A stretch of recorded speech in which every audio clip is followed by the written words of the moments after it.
Hola, con ustedes Fernando Almanzar Enríquez, asesor consular y migratorio. En el día de hoy quiero hacer un análisis relativamente a profundidad sobre las declaraciones de Donald Trump en relación a las políticas consulares y migratorias a implementar en su gobierno que apenas acaba de iniciar. He leído con detenimiento el discurso de Donald Trump en el ascenso al poder como 47º presidente de los Estados Unidos, un discurso como la mayoría de las cosas que le gusta a Donald Trump, engrandado, grandilocuente, con grandes promesas, en la que dice que se inicia una nueva era dorada para los Estados Unidos, en el cual reclamarán el puesto que le corresponde en el mundo, que es demanda más, y que Estados Unidos, además, en este momento, pues, está gobernado por una serie de ineptos estaba, pero que acaba de llegar el gran Mesías Donald Trump, que va a arreglar absolutamente todo de una manera rápida y eficaz. Así que vamos a comenzar a analizar las diferentes políticas posibles o las declaraciones y las órdenes ejecutivas de Donald Trump. Primero, dice que va a declarar o ya declaró emergencia nacional en la frontera sur. ¿Qué es lo que se busca con esto? Pues lo que se busca con esto es enfocar como una emergencia nacional el control de la frontera a los fines de poder utilizar recursos y herramientas extra para garantizar la no entrada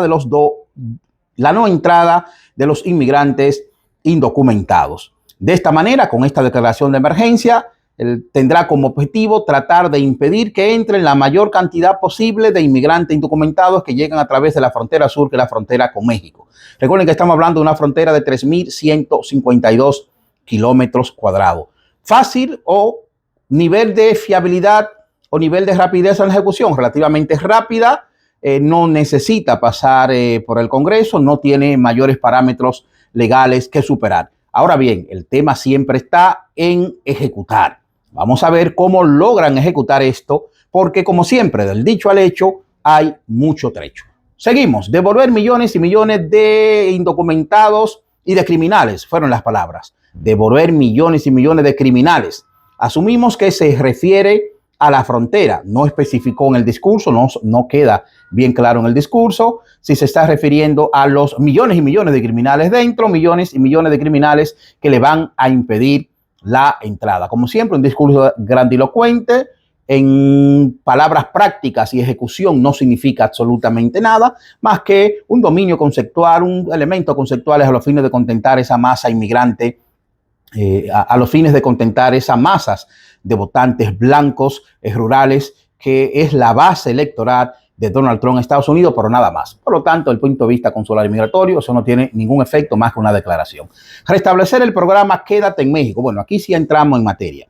El programa Quédate en México es un programa que ya se ejecutó en el anterior gobierno de Donald Trump, que estuvo de hecho en la mitad del gobierno de Joe Biden hasta el año 2022 en ejecución, y que sencillamente buscó que todo solicitante de asilo, absolutamente todo, tenía que esperarlo en el lado mexicano en su país. Y de esta manera quitarle el principal incentivo que tienen los inmigrantes indocumentados a los fines de solicitar asilo, que es llegar a los Estados Unidos, y en lo que dura el proceso de asilo, recuerden que tiene derecho a un permiso de trabajo, ayudas sociales y demás. Entonces van ganando tiempo, años, obteniendo de manera indirecta una residencia, vamos a decir, una residencia indirecta en los Estados Unidos. Es un programa que funcionó bastante bien.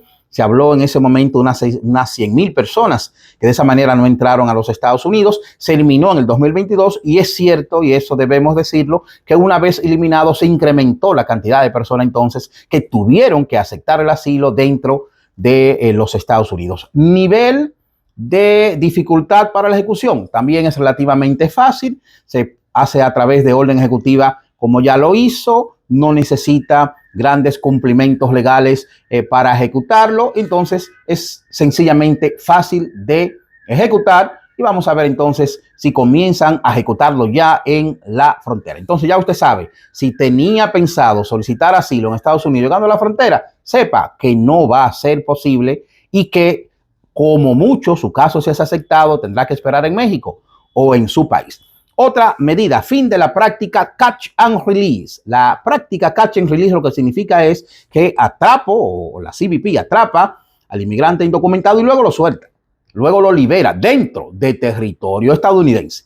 Esta práctica entonces incentiva, y es la realidad también, a los inmigrantes indocumentados a fines de solicitar asilo, quedarse en los Estados Unidos, porque mientras tanto, como ya hablamos, tienen permiso de trabajo y otras asistencias y ayudas sociales. Con esta práctica lo que se busca es, si te atrapé, inmediatamente no hay release, no te suelto, sino que usted va removido ipso facto de la frontera, y ipso facto también pierde la solicitud del derecho de asilo. O sea, la solicitud del derecho de asilo también lo pierde. De esa manera, entonces, se incrementa el número de indocumentados que pueden ser devueltos desde la frontera. Y por lo tanto, quita incentivo a aquellas personas que siguen llegando a la frontera como medida de entrar a los Estados Unidos de América. Entonces, ya lo sabes, si llega a la frontera y es atrapado, será ipso facto devuelto y no se escuchará su solicitud de asilo o cualquier otro tipo de release, como se llama, o de cualquier tipo de beneficio migratorio o consular, en este caso, que usted pueda conseguir, por ejemplo, como un parol, para que lo dejen entrar a los Estados Unidos. Continuamos. Envío de tropas a las fronteras. Esto va unido con la emergencia nacional en la frontera sur. De hecho, aunque están separados en el discurso, esto va unido. La emergencia nacional al mismo tiempo conlleva el envío de tropas. Hasta este momento, 3 días después de Donald Trump llegar al poder, no hay ninguna movilización de tropas. No hay ninguna movilización de tropas porque, como decía anteriormente, es muy fácil hablar. Vamos a ver la ejecución.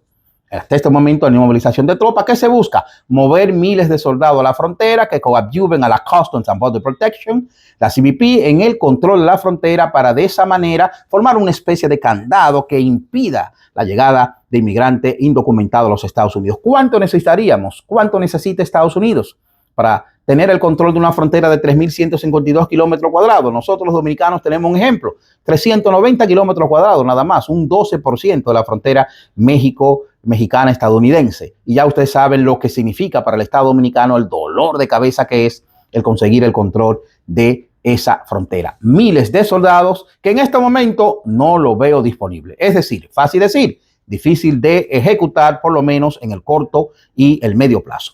Continuamos. Designar como organización patrocinadora del terrorismo a los carteles de droga. Otra vez una declaración conceptual que desde el punto de vista migratorio y consular no es de gran impacto, pero que sí a medio plazo puede impactar porque incrementa la persecución contra los carteles de drogas en los Estados Unidos. Y sabemos, o se sabe, vamos a decir más que sabemos, se sabe que esos carteles muchas veces se benefician de la inmigración ilegal y patrocinan bandas que se dedican a traficar con inmigrantes indocumentados hacia los Estados Unidos de América. Y aquí viene una de las normativas estrella: invocación de la ley de enemigo extranjero del año 1798, como lo llaman muchos de ellos, Operación Aurora. ¿Qué es esta ley? La ley del año 1798 fue un conjunto de leyes, no solamente esa, que el Congreso de los Estados Unidos dictaminó en ese momento a los fines de tener una basamenta legal para capturar, perseguir, atrapar e incluso encerrar a extranjeros de un país enemigo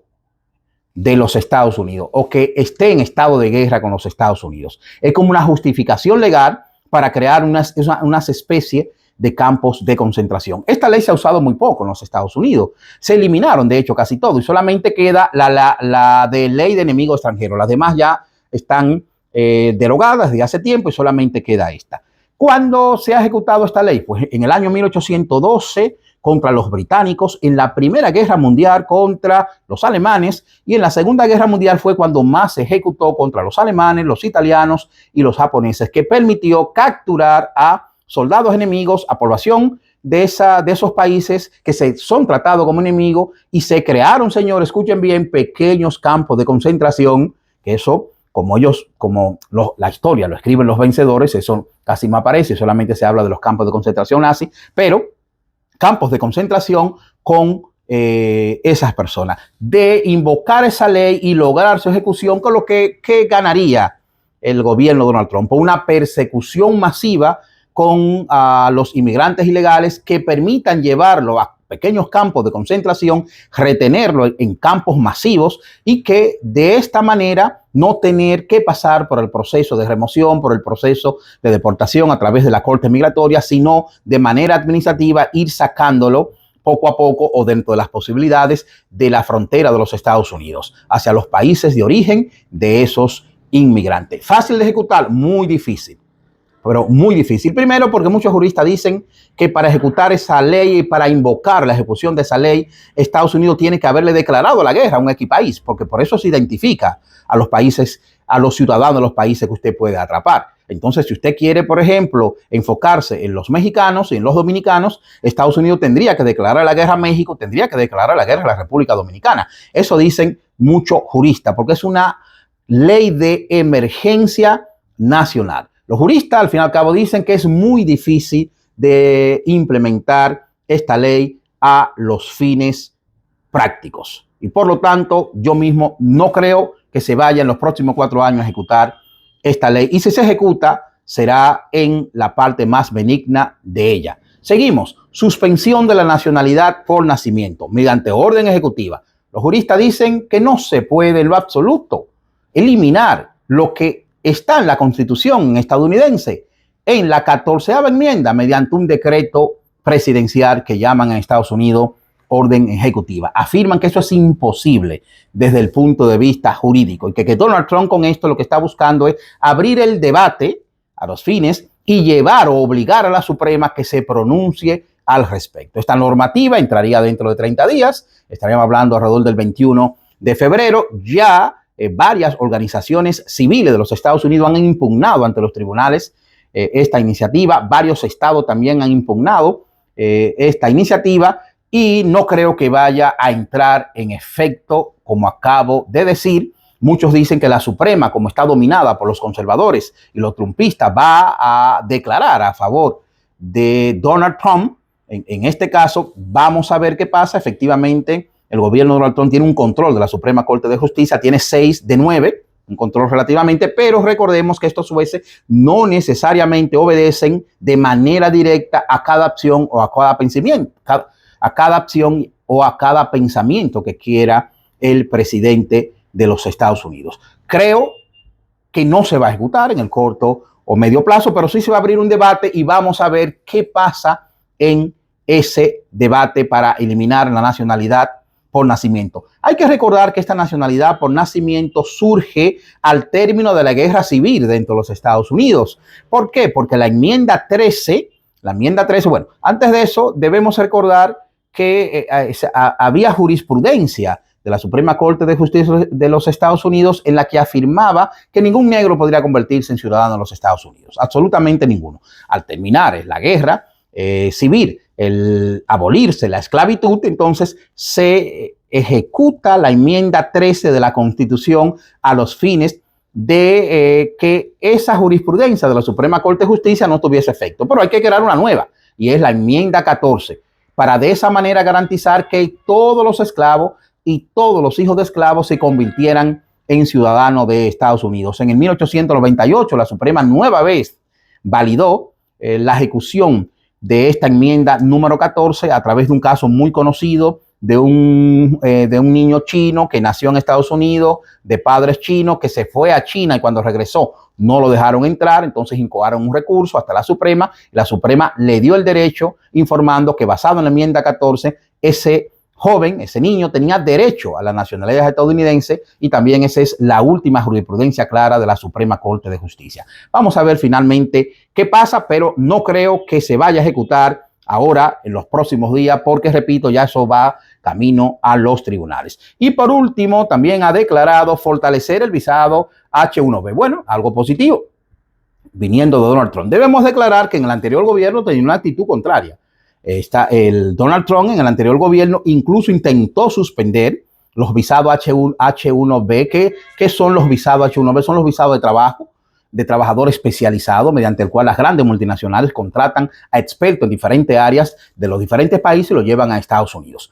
Y le puso cortapisa. En su primer gobierno, Donald Trump incluso, repito, suspendió hasta el Premium Services que tiene la USIS a ese tipo de visado. Pero ahora parece que cambió de actitud, influido quizá por su nuevo amigo Elon Musk, y que lo apoya directamente ese tipo de visado. Entonces ahora dice que no, que él apoya el visado H-1B, que incluso piensa fortalecerlo, no solamente para que puedan llegar grandes especialistas del área de la tecnología o profesionales STEAM, sino incluso, y decía él, ¿por qué no? Grandes y extraordinarios camareros. Así que, por lo menos, el visado H-1B parece que está a salvo en el gobierno de Donald Trump. Con esto he querido hacer un resumen relativamente rápido de lo que son las declaraciones, órdenes ejecutivas y demás hasta este momento del gobierno de Donald Trump y sus posibilidades reales de ejecución y su explicación de lo que son. Para mí fue un placer. Síganos aquí a través de este canal. Fernando Almanzar Enríquez estuvo con ustedes.